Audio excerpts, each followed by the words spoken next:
طبیعت خالی سے دعا میں یاد کرو انشاءاللہ.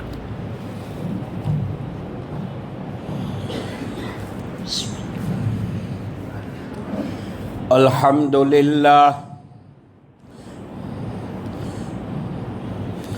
الحمدللہ وحدہ والصلاة والسلام علی من لا نبی بعدہ. اما بعد قال اللہ تبارک و تعالی اعوذ باللہ من الشیطان الرجیم بسم اللہ الرحمن الرحیم. یا ایہا الذین آمنوا کتب علیکم الصیام کما کتب علی الذین من قبلکم لعلکم تتقون. وقال النبی صلی اللہ علیہ وسلم الصوم لی وانا اجزی بہ. وفی روایت آخر الصوم لی وانا اجزا بہ او کما قال. وقال النبی صلی اللہ علیہ وسلم من صام رمضان ایمانا واحتسابا غفر له ما تقدم من ذنبه او کما قال. معزز مکرم محترم واجب الاحترام قابل قدر ذی وقار واجب التکریم علماء کرام بزرگان دین معزز بھائیوں دوستوں عزیزوں بزرگوں اور ملت اسلام کے نوجوانوں،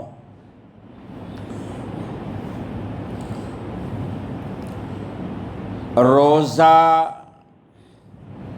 اور روزے کی جو فرضیت ہے نبی پاک صلی اللہ علیہ وسلم کو نبوت ملنے کے بعد 13 سال کے بعد مدینہ منورہ ہجرت کرنے کے بعد 10 شعبان المعظم کو روزے کی فرضیت کا حکم سن ہجری 2 کے اندر مدینہ منورہ میں آیا. نماز ایک ایسی عبادت ہے کہ کوئی نبی کی شریعت نبی کی امت نماز جیسی عبادت سے خالی نہیں ہے، تو روزہ بھی ایک ایسی عبادت ہے کہ کوئی نبی کی شریعت اور کوئی نبی کی امت روزے کی فرضیت سے خالی نہیں ہے. میرے بھائیوں، رمضان میں 3 عشرے ہے. پہلا عشرہ رحمت کا ہے، اور پہلے عشرے کے اندر یہ دعا کرتے رہنا چاہیے رب اغفر وارحم وانت خیر الراحمین. اے میرے رب مجھے معاف فرما، رحم فرما، اور رحم کرنے والوں میں تو بہترین رحم کرنے والا ہے. رمضان کا دوسرا عشرہ مغفرت کا ہے، جس میں یہ دعا کرنی چاہیے استغفر اللہ ربی من کل ذنب واتوب الیہ. اے اللہ میں تجھ سے استغفار کرتا ہوں، گناہوں سے معافی مانگتا ہوں، اور میں تیری طرف رجوع کرتا ہوں. رمضان کا تیسرا عشرہ جو ہے وہ جہنم سے خلاصی کا ہے، جہنم کی آگ سے بچنے کا ہے. حضرت عائشہ رضی اللہ تعالی عنہا نے نبی پاک صلی اللہ تعالی علیہ وسلم سے سوال کیا کہ یا رسول اللہ صلی اللہ علیہ وسلم اگر میں شب قدر کو پالوں تو کیا دعا کروں؟ آپ نے فرمایا کہ یا عائشہ یہ رات میں تو دعا کر، اللہم انکا عفو تحب العفو فاعف عنی، اے اللہ تو معاف کرنے والا ہے اور تو مجھے معاف فرما، اور معاف کرنے کو تو پسند کرتا ہے۔ قرآن کریم کے آیت یا ایھا الذین آمنوا کتب علیکم الصیام کما کتب علی الذین من قبلکم لعلکم تتقون۔ میرے بھائیو، آیت قرآنی میں اللہ تعالیٰ اہل ایمان سے مخاطب ہے۔ قرآن پاک میں آمنو والی جتنی بھی آیات شریفہ ہے ان کا نزول مدینہ منورہ میں ہوا۔ یہ آیت مدینہ منورہ میں ہجرت فرمانے کے بعد سن ہجری 2 کے اندر مدینہ منورہ میں نازل ہوئی، جبکہ روزے کی فرضیت کا حکم آیا۔ ہجرت کرنے سے پہلے نماز کی فرضیت کا حکم آیا، ہجرت فرمانے کے بعد سب سے پہلے روزے کی فرضیت کا حکم صادر فرمایا۔ اللہ تعالیٰ آیت قرآنی میں فرماتے ہیں یا ایھا الذین آمنوا، اے ایمان والو، کتب فرض کیا گیا۔ پتہ چلا جو چیز فرض ہوتی ہے، فرض عین ہوتی ہے، ان کا ثبوت کتاب اللہ سے، کلام اللہ سے، کلام الہی سے، قرآن پاک سے ملتا ہے۔ اور جس چیز کا ثبوت کلام اللہ سے ہوتا ہے، انکار کرنے والا کافر ہو جاتا ہے، اور جو چیز واجب ہوتی ہے ان کا ثبوت احادیث متواترہ سے ملتا ہے۔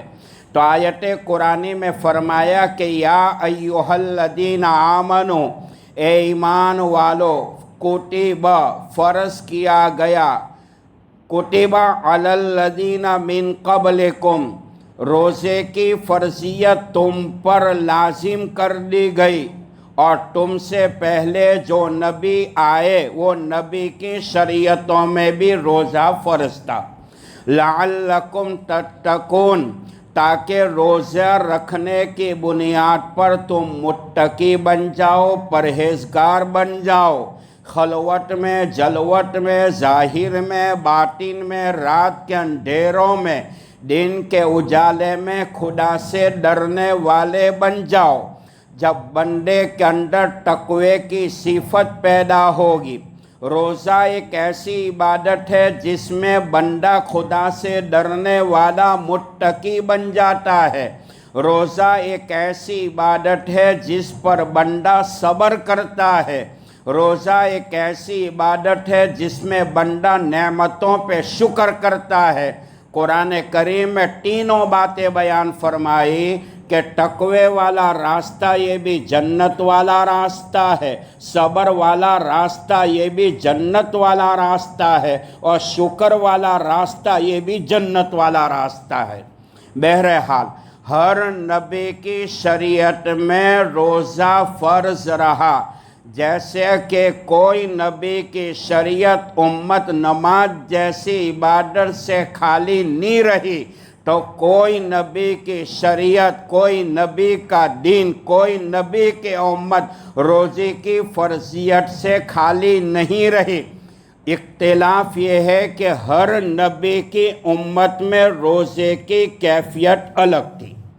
اب روزہ کس کو کہتے ہیں، یہ ایک سوال ہے۔ عربی میں کہتے ہیں صوم، اردو میں کہتے ہیں روزہ، اور روزہ کس کو کہتے ہیں؟ صبح صادق سے لے کر غروب آفتاب تک نیت کے ساتھ کھانے پینے، مباشرت سے، خواہشات سے روکنے کا نام روزہ ہے۔ روزہ کس کو کہتے ہیں؟ صبح صادق سے لے کر غروب آفتاب تک کھانے پینے، نیت کے ساتھ مباشرت سے، خواہشات سے روکنے کا نام روزہ ہے۔ اب حضرت آدم علیہ السلام کائنات کے سب سے پہلے انسان، حضرت آدم علیہ السلام روئے زمین کے سب سے پہلے نبی۔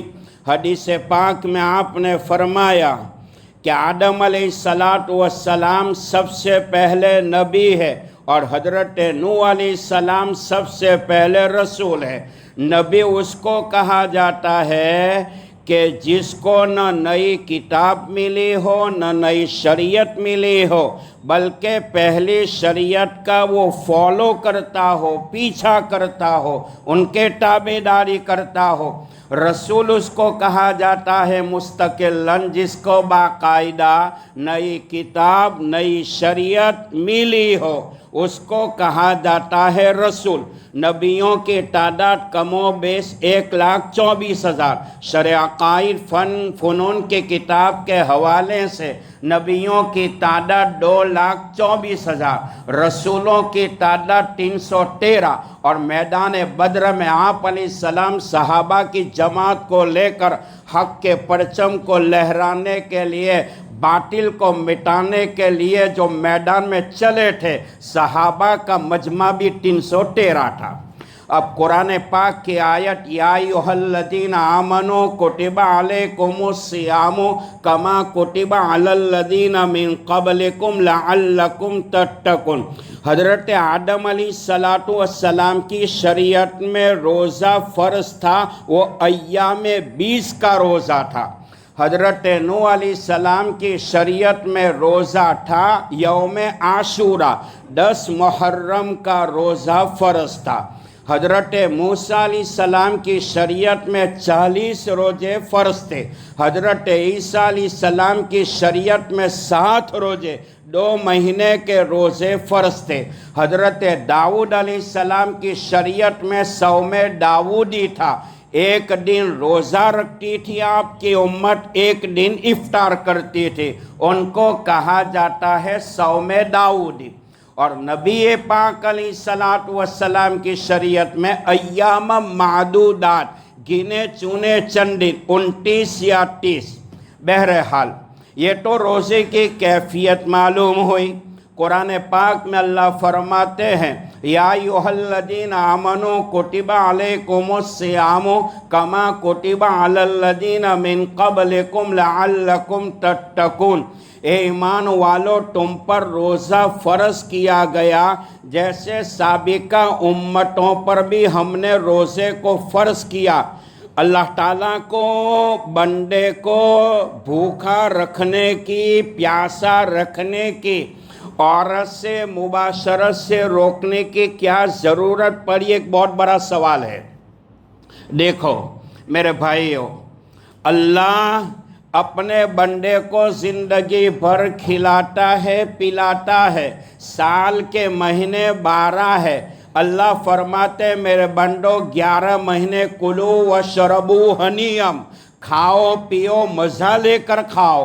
لیکن رمضان کا 1 مہینہ آتا ہے تو صبح صادق سے لے کر غروب آفتاب تک کھانے پینے نیت کے ساتھ خواہشات سے رک جاؤ میرے نام کے اوپر۔ اب اللہ پاک نے بندے کو بھوکا پیاسا کیوں رکھوایا؟ ایک بہت بڑا سوال ہے۔ دیکھو گرمی کے زمانے میں انسان جب روزہ رکھتا ہے تو بھوک کا غلبہ ہوتا ہے، پیاس کا غلبہ ہوتا ہے، خواہشات کا غلبہ ہوتا ہے۔ اندر میں سے دل میں سے آواز آتی ہے کہ نہیں، ٹھنڈا پانی ہے پی نہیں سکتا، گرم گرم کھچڑی ہے کھا نہیں سکتا، عورت ہے صحبت کر نہیں سکتا۔ اندر میں سے آواز آتی ہے تو روزہ دار ہے۔ تو فرمایا کہ روزہ رکھنے کی بنیاد پر بندے کو اللہ کا قرب، اللہ کی نزدیکی، اللہ کی محبت نصیب ہوتی ہے۔ لعلکم تتقون، تاکہ تم روزے کی حالت میں بھوکے رہو گے، پیاسے رہو گے، نیت کے ساتھ عورت کی صحبت کو بھی تم چھوڑ دو گے تو میرے بندے تم میرے بن جاؤ گے، اللہ رحمت والی گود نصیب کرے گا، لعلکم تتقون، تاکہ تم پرہیزگار بن جاؤ۔ روایتوں میں آتا ہے حضرت عمر رضی اللہ تعالیٰ عنہ کائنات کی زمین پر اگر کسی کو امیر المومنین کا لقب ملا ہے تو حضرت عمر کو، خلیفۃ المسلمین کا لقب ملا ہے تو صدیق اکبر کو، شیخ الحدیث کا لقب ملا ہے تو حضرت شیخ زکریا صاحب رحمۃ اللہ علیہ کو۔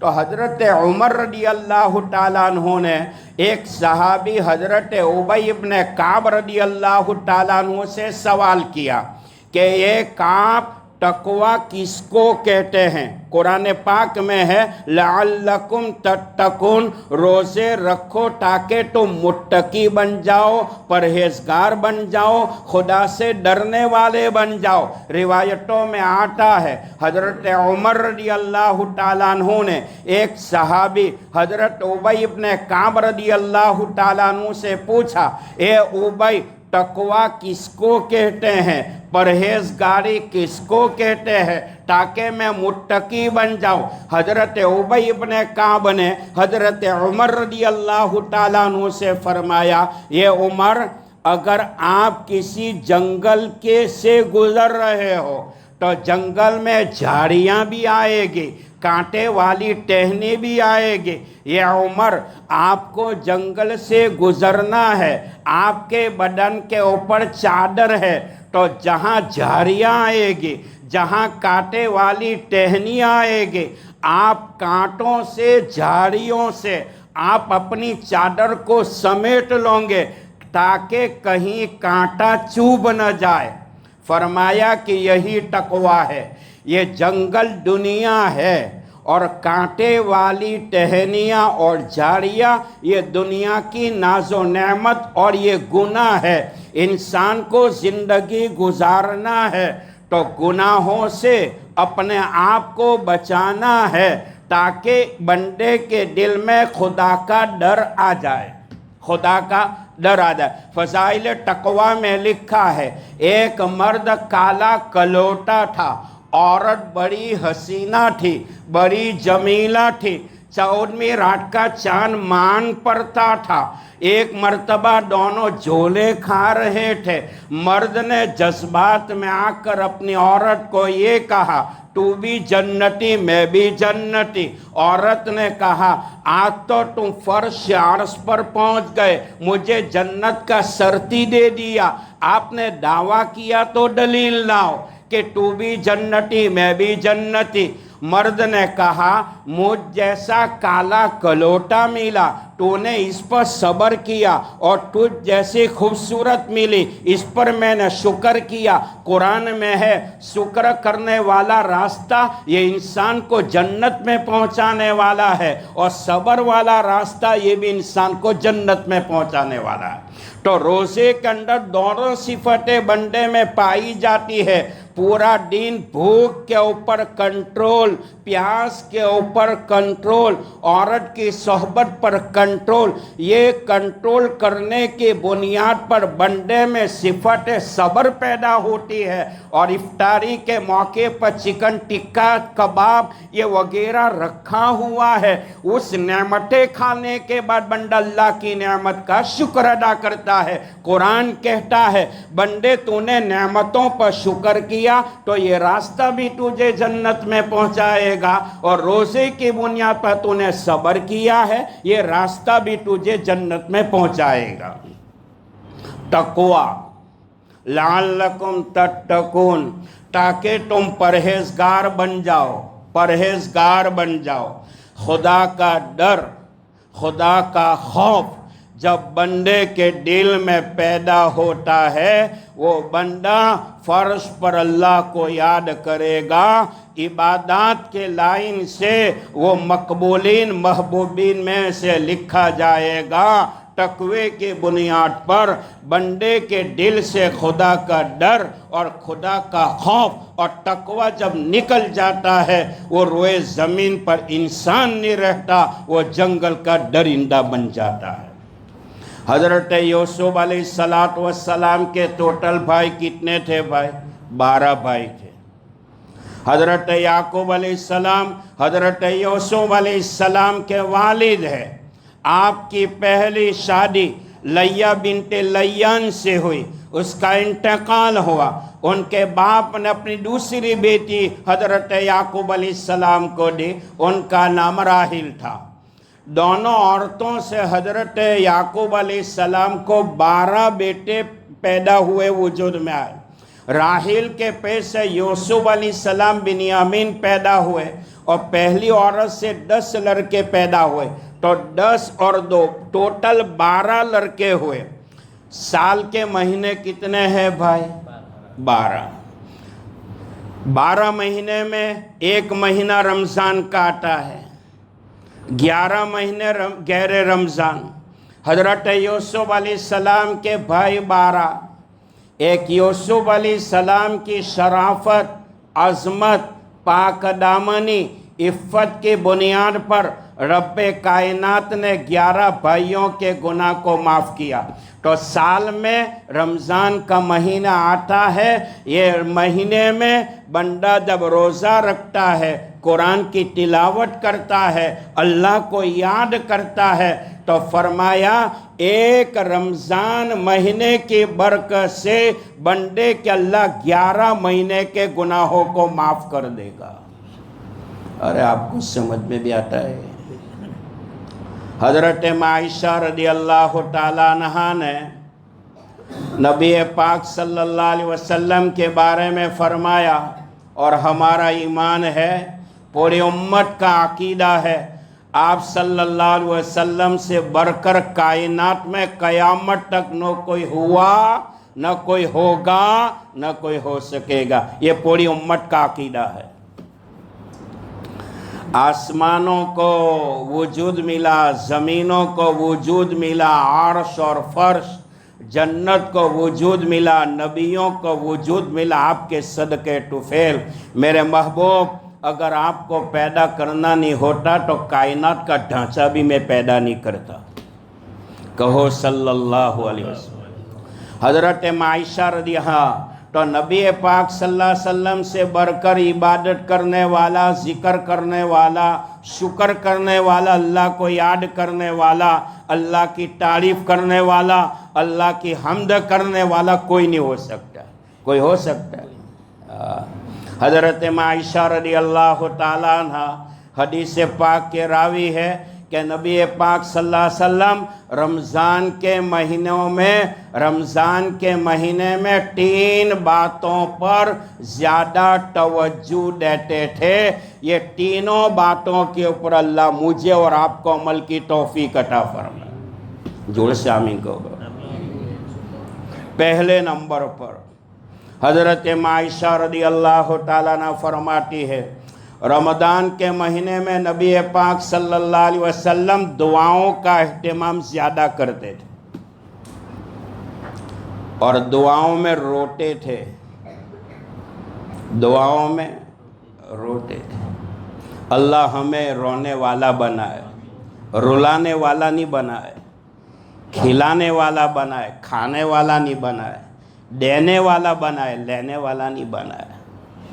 حضرت عائشہ رضی اللہ تعالیٰ عنہ فرماتی ہے، نبی پاک صلی اللہ علیہ وسلم رمضان کے مہینے میں زیادہ عبادت کرتے تھے، ایک ایک رکعت میں پورا قرآن پڑھتے تھے۔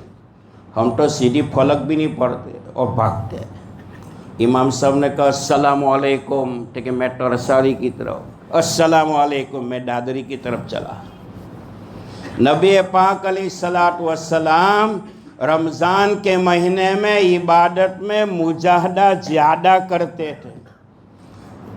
رمضان کتنا مبارک مہینہ ہے معلوم ہے؟ سنا ہوگا اپنے علماء سے، کتنا مبارک مہینہ۔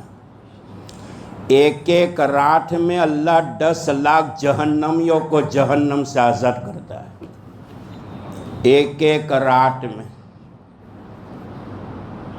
ہم سے پہلے کتنے مسلمان تھے، آج رمضان میں نہیں ہے، تو کیا معلوم کہ آئندہ ہماری رمضان بھی قبر میں ہو۔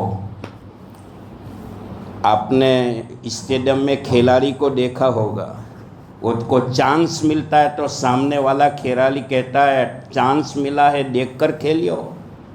تو ہمیں بھی اللہ نے زندگی کا چانس دیا ہے، اللہ ہماری ٹوٹی پھوٹی عبادت کو قبول فرمائے۔ تیسری بات، حضرت عائشہ رضی اللہ تعالیٰ عنہ فرماتی ہے نبی پاک صلی اللہ علیہ وسلم رمضان کے مہینے میں خیرات زیادہ کرتے تھے۔ یہ دو روایت ہے، ایک روایت تو یہ ہے کہ رمضان میں آپ کی خیرات کا یہ عالم تھا کہ میدان جہاد میں دوڑنے والا گھوڑا، اور دوسری روایت ہے کہ خیرات کا یہ عالم تھا جیسے چلنے والی ہوائیں۔ اور ہمارا کیا حال ہے؟ اللہ باہر سے جو پیسے بھیجتے وہ بھی کھا جاتے، اللہ معاف کر۔ ایک صاحب اللہ کے راستے میں دینے کی باری آتی ہے تو بندہ جیب میں سکے ڈھونڈتا ہے، اور افطاری کے موقع پر یہ مسجد میں اللہ سے کروڑ مانگتا ہے تو اللہ بھی ہنستا ہے کہ میرے راستے میں دینے کی باری آتی تو روپیہ ڈھونڈتا ہے، اور مجھ سے مانگتا ہے تو کروڑ مانگتا ہے۔ ابھی گزشتہ کل ایک بیچارے چندے والے سفیر تھے، میرے بھائیوں دیکھو اس میں کھرے بھی ہوتے ہیں کھوٹے بھی ہوتے ہیں، پرکھنا چاہیے تاکہ زکوٰۃ ادا ہو، لیکن چندے والے کو مت دھٹکارو، چندے والے کو مت دھٹکارو، مت گالیاں دو۔ خدا کی قسم چندے والے کو دھٹکارنے کی وجہ سے ہماری اولاد تو کیا ہماری نسل علم دین سے محروم ہو جائے گی۔ یہ مدرسے نہ ہوتے تو میں بھی نہیں ہوتا، اور آپ اور میری زبان پر کلمہ بھی نہیں ہوتا۔ مسجد اللہ کا گھر ہے تو مدرسہ رسول اللہ صلی اللہ علیہ وسلم کا گھر ہے۔ وہ سفیر بیچارے آتے، کوئی بخاری شریف پڑھاتا ہے، کوئی مسلم شریف، کوئی ترمذی شریف، دھٹکارتے ہیں۔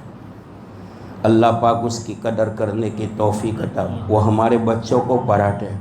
اللہ بھائی ٹاٹا برلا میں برلا اسکول میں ایک سال کی فی کتنی؟ 40,000 50,000، اور مدرسے والا فیس لیتا ہے۔ حالانکہ کالج والا اسکول والا انسان نہیں بناتا، مدرسے والا تو انسان بنا دیتا ہے۔ اسکول والے دولت کمانے کا طریقہ بتائے گا، لیکن مدرسے والے تجھے آخرت بنانے کا طریقہ بتائے۔ تو گزشتہ کل ہے نا ایک صاحب، ایک چندے والے بھائی تھے، تو قدرتی طور پر میں بھی پہنچ گئے وہاں پر۔ تو دینے والے نے 10 روپے کی نوٹ دی۔ کتنے بھائی؟ اب 10 روپے میں تو پالنے کا پاکٹ بھی نہیں آتا ہے۔ تو وہ 10 دی تو چندے والے سفیر نے کہا کہ مولانا یہ نوٹ کے اوپر 4 جگہ کے اوپر سیلر ٹیپ لگی ہوئی ہے۔ کتنی جگہ پہ؟ یعنی آپریشن پہ آپریشن، 4 جگہ پہ وہ نوٹ کا آپریشن تھا۔ تو سفیر نے مجھے پوچھا کہ مولوی صاحب چلے گی؟ میں نے کہا کہ فرش پر تو نہیں چلتی، عرش پر بھی شاید نہیں چلے گی۔ تو نبی پاک صلی اللہ علیہ وسلم رمضان کے مہینے میں 3 باتوں پر زیادہ اہتمام کرتے تھے۔ نمبر 1 دعاؤں کا اہتمام، دعاؤں میں روتے تھے۔ نمبر 2 عبادات میں مجاہدہ۔ نمبر 3 خیرات زیادہ کرتے تھے۔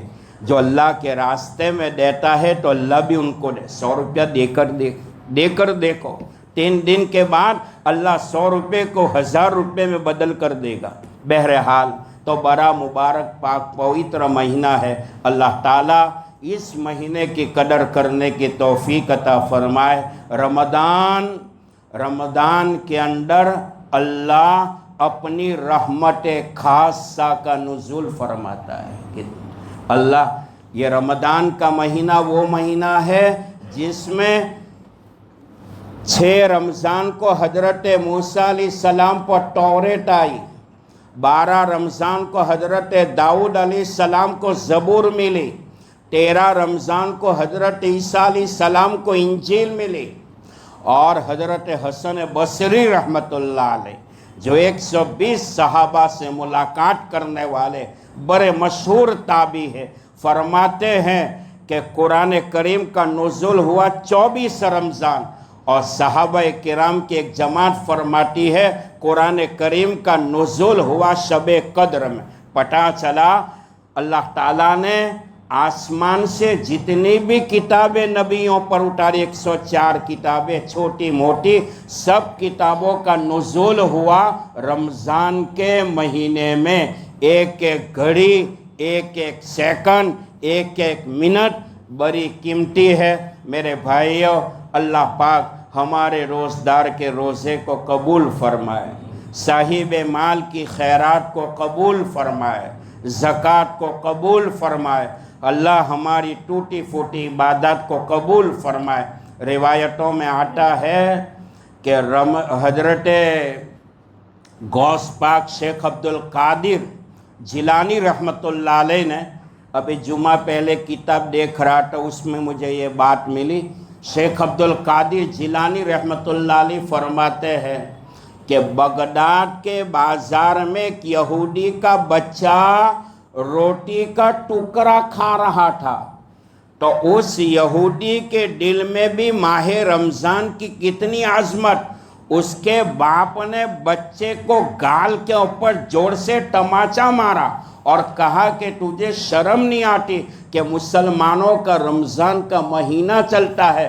غوث پاک شیخ عبدالقادر جیلانی رحمۃ اللہ علیہ فرماتے ہیں جب اس یہودی کا انتقال ہوا، کسی نے خواب میں دیکھا، اللہ نے اس کی مغفرت فرما دی۔ روزدار کے لیے مچھلیاں دعا کرتی ہے، راستے کے کنکر دعا کرتے ہیں، درختوں کے پتے دعا کرتے ہیں، سمندر کی موج کا ایک ایک قطرہ دعا کرتا ہے۔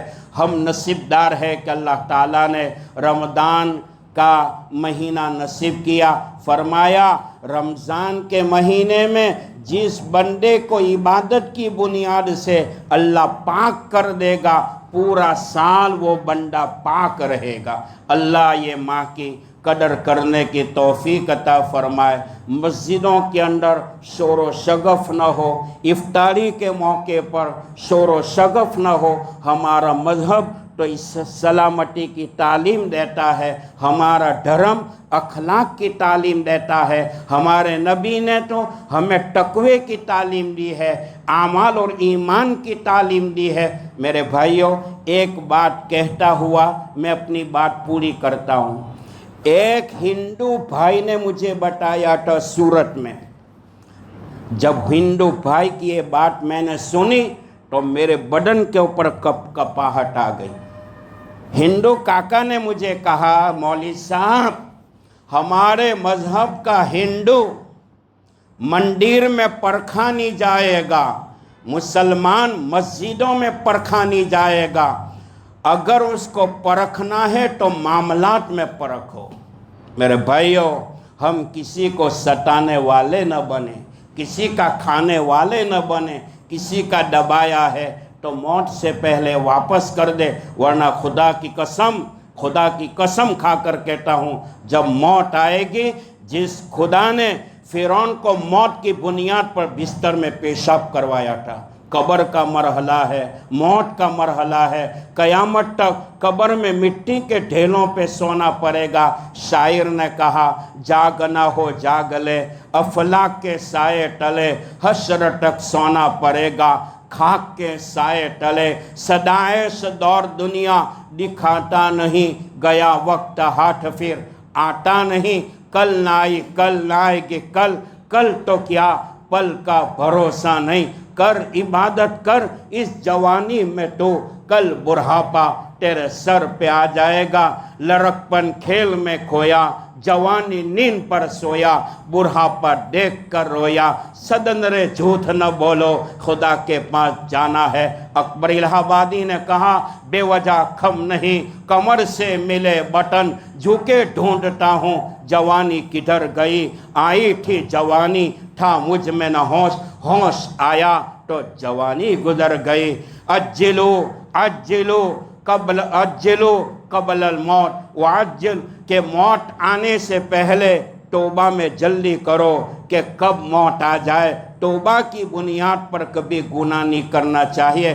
کیا معلوم دنیا کا آفتاب طلوع ہوتے ہوئے دیکھا اور دنیا کا آفتاب قبر میں ہمارا غروب ہو جائے۔ حدیث میں پار فرمایا آقا نے القیس من دان نفسہ وعمل لما بعد الموت، عقل مند انسان تو وہ ہے موت آنے سے پہلے اپنے نفس کا محاسبہ کرے اور موت کے بعد میں جو زندگی آنے والی ہے وہ زندگی کی تیاری کرے۔ یہ دنیا تو 4 دن کی چاندنی ہے، پھر اندھیری رات ہے۔ مسلمانوں کا متفق عقیدہ ہے ہماری زندگی تو موت کے بعد شروع ہوتی ہے۔ وآخر دعوانا الحمدللہ رب العالمین۔ سنت ادا